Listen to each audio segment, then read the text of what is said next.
Statues are a symbol of pride and often represent those who carry the highest respect and recognition for their good deeds. But what happens when history unravels and an ugly truth is exposed?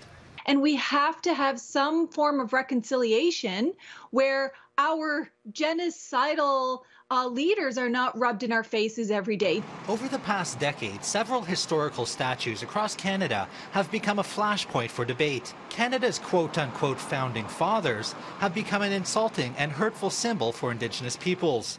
Now, in Victoria, officials are getting ready to remove a statue of Sir John A. Macdonald. It's not a question of does it go too far or does it not go too far.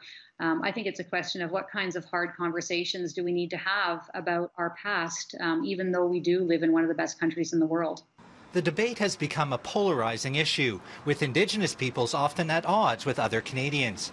Palmada refuses to turn a blind eye. And knowing what we know about that Prime Minister and the damage that he did to Indigenous peoples, I think it is a sign of respect to actually move it away from places where people have to go every day, especially Indigenous peoples who don't want to be reminded of all of our painful history.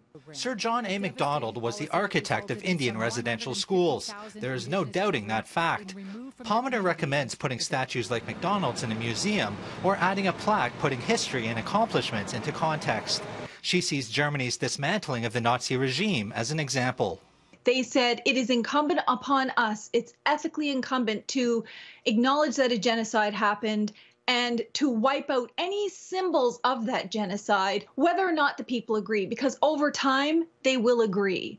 Earlier this year, Halifax removed the statue of Edward Cornwallis, who founded Halifax in 1749, but also placed the bounty on the scalps of Mi'kmaq men. The statue is in storage until the city decides what to do next. In Ottawa, Nigel Newlove, CityNews.